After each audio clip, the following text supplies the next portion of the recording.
if I could just say one quick thing very quickly from what you just said. Yeah. What you've just described is basically possession.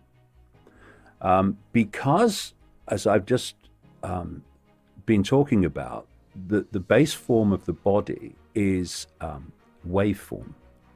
These entities operating outside of human sight, some of them not far, also have a waveform pattern, right? That's their energetic field, their information field.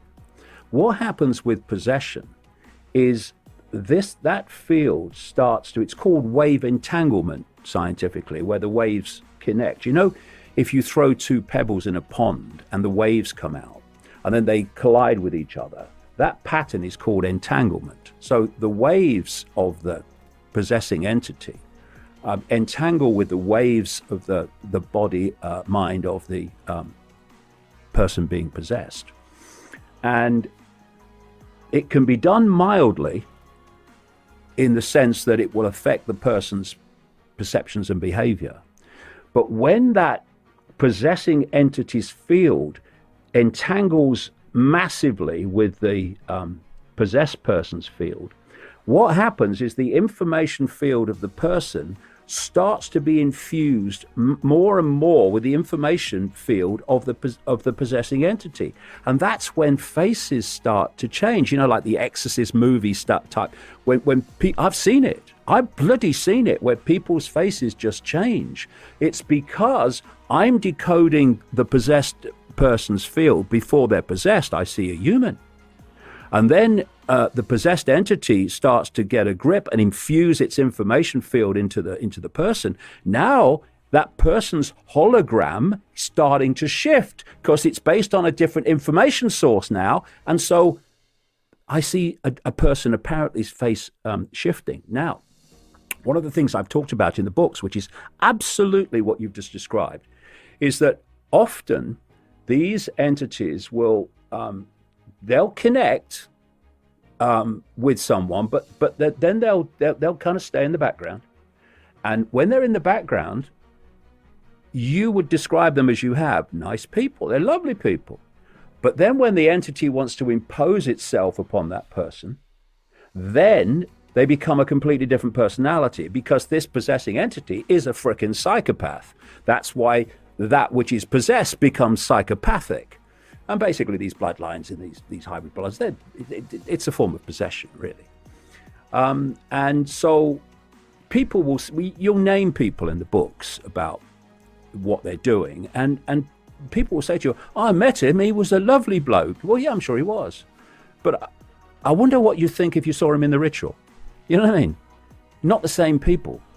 So these things can be explained, but only once we let go that the world is solid and physical. Because while we hold on to that, which quantum physics has long shown not to be true, then what is happening cannot be explained. And mainstream science, as opposed to things like quantum physics and that whole area of beyond physical research, mainstream science says about so many things, well, we can't explain that.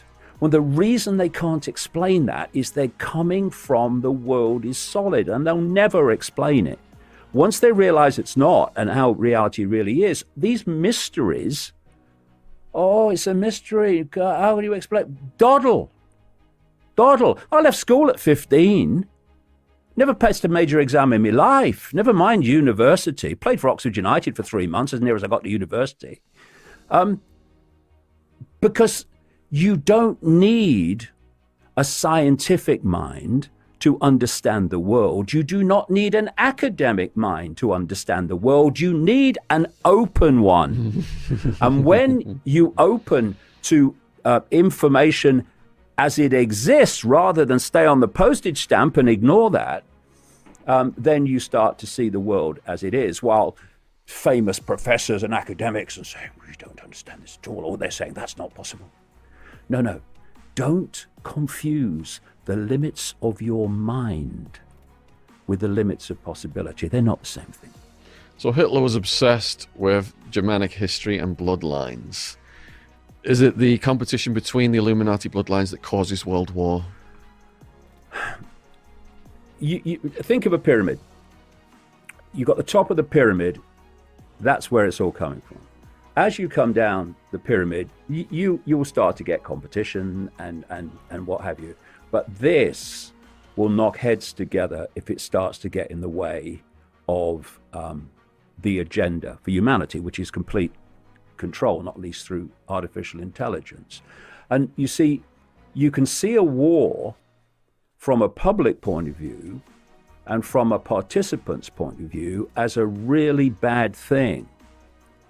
But a war to this death cult is A, mass death ritual, and B, the greatest way to change a world, a country, a situation irreversibly is a war. You know, the world was not the same place after World War I, even more not the same place after World War II. And what was happening as these wars unfolded? Power was being centralized, centralized, centralized.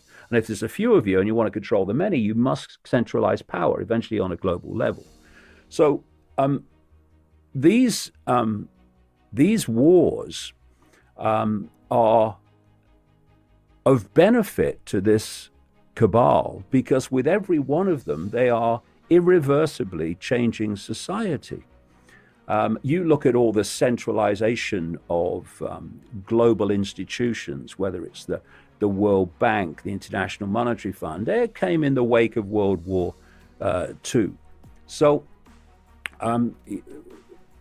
it's something I call it's a process, creative destruction, where you have a war, you completely change the status quo. Then you have another war and you change it even more. And then you have another war and you change it even more.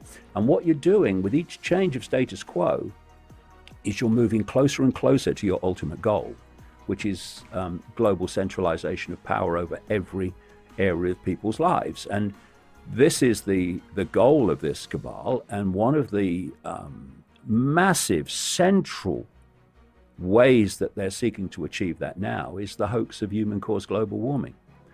When I was writing in the 90s about global warming being a hoax, people, caused by humans, climate's always changing.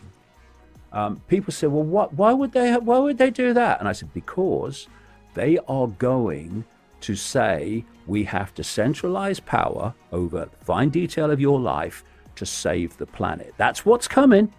And where are we? That's exactly what's happening. We have the Green New Deal with the Democrats in America through this lady, Ocasio-Cortez, Alexandria Ocasio-Cortez, this New York congresswoman.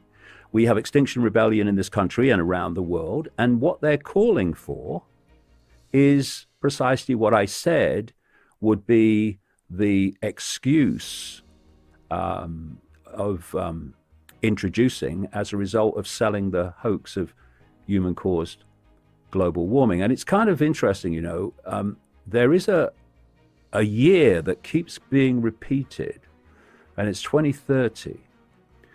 If you look at a United Nations agenda, which is using the threat of global warming, climate change, to justify centralized control of everything. It's called Agenda 2030. It used to be called Agenda 2021, was it?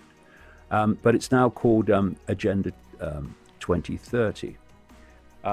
Ray Kurzweil, a Google executive, says that by 2030, they want to be connecting the human brain to artificial intelligence. And if you look at what people like Extinction Rebellion and Ocasio-Cortez and all these people, the climate cultists, I call it, around the world, they're saying we have a certain period of time to save the planet from destruction. That time they say we have takes us to 2030. Now, none of these things are unconnected because the end game is connecting the human mind to artificial intelligence. So artificial intelligence, or whoever controls it, becomes the human mind in totality.